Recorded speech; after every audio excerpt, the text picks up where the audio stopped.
Hi there, future scientists and math wizards. Welcome to Smile Road.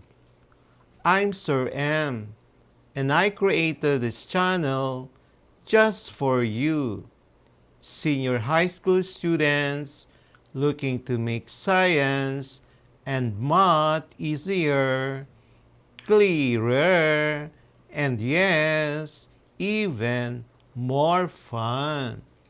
On Smile Road, we explore exciting lessons in general science, solve real-life problems in general chemistry, in general mathematics, and learn how the subjects connect to the world around us, from floating boats to your monthly budget.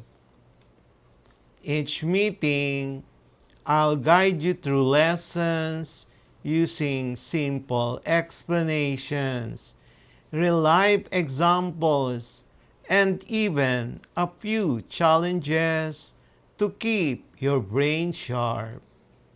Whether you're reviewing for exams, catching up on class topics, or just curious about how the world works, you're in the right place.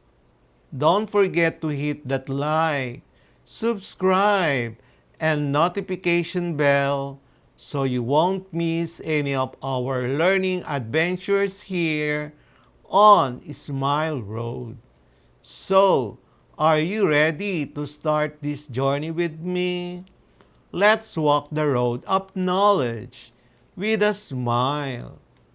Our topic for today is about fundamentals of logical operations and their applications.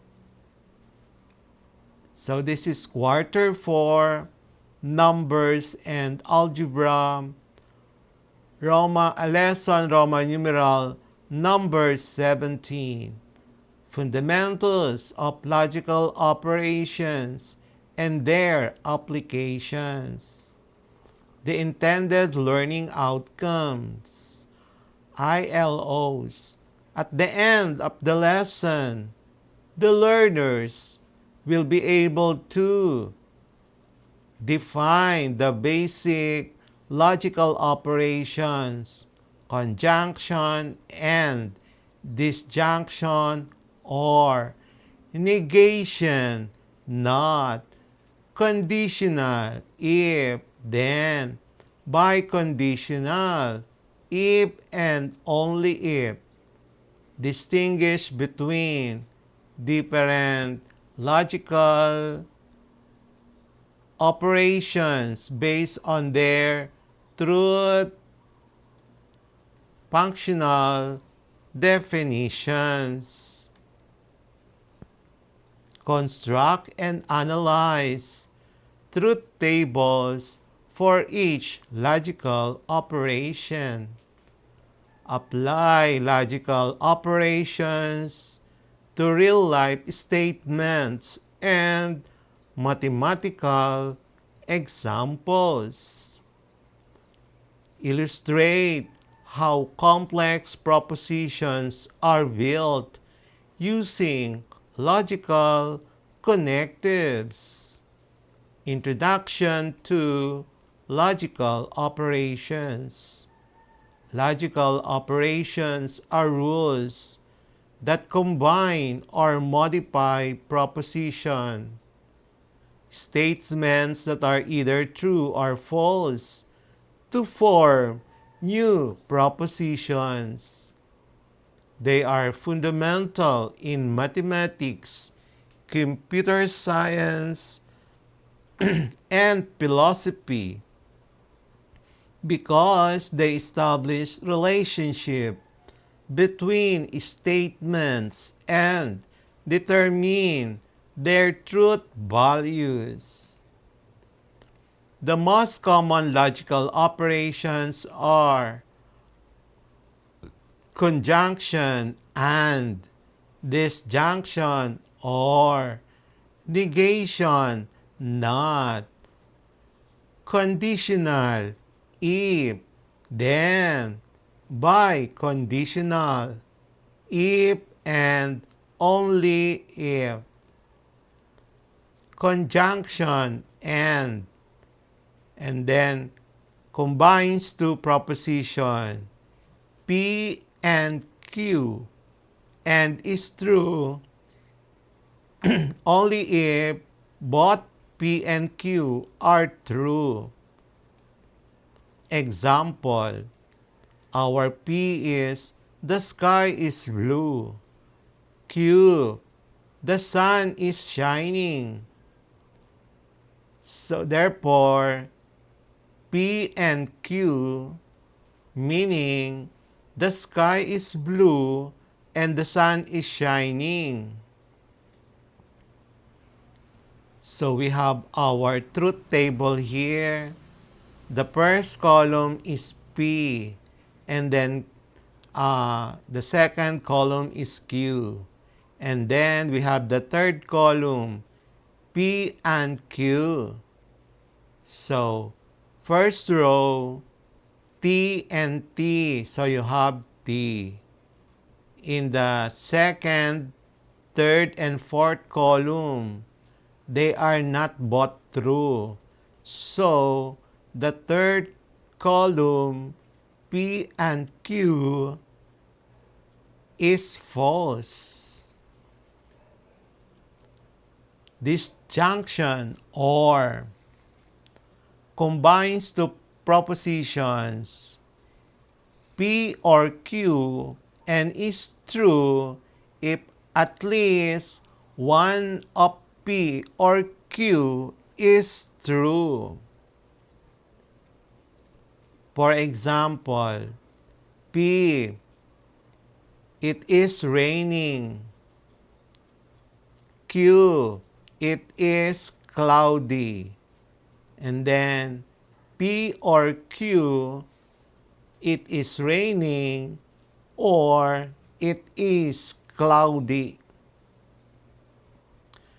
The first column is P and the second column is Q. So the P or Q is the third column. So for the first, the second, and the third, at least one of P or Q is true. So the third row is true. The fourth row, P and Q are both F. So therefore, the third column, P or Q, is F. Negation, not, reverses the truth value of proposition.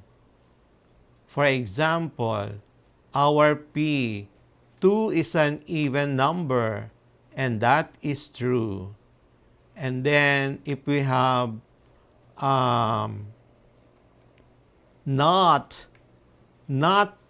P, 2 is not an even number and is false.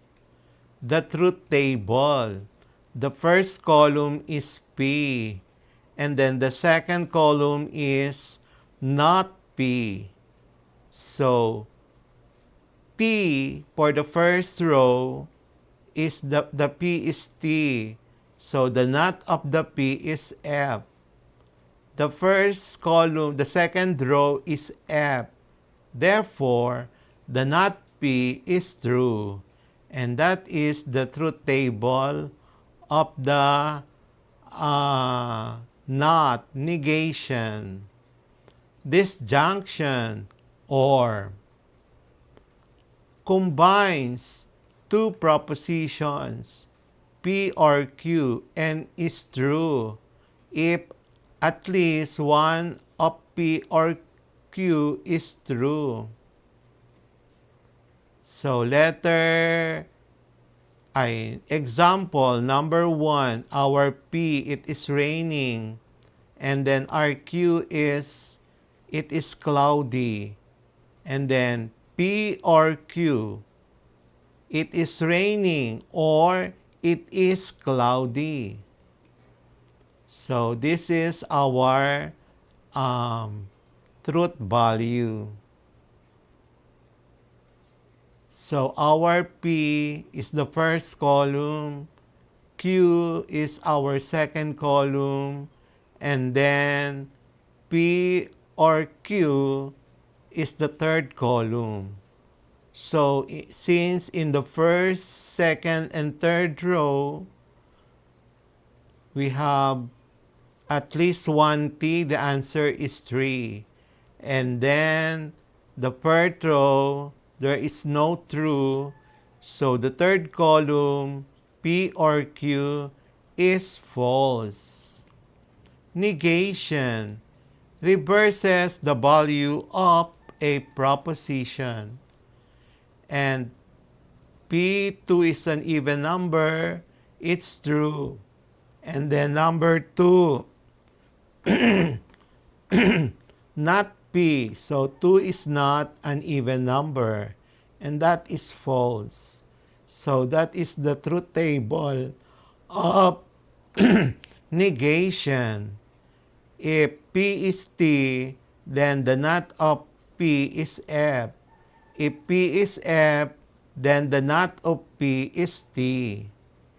Conditional, if then. So we have an arrow to the right expressed as P. If P, then Q. So it is false only when P is true and Q is false. Otherwise, it is true. Again, it is false only if P is true and Q is false. Example, if it rains, then the ground will be wet.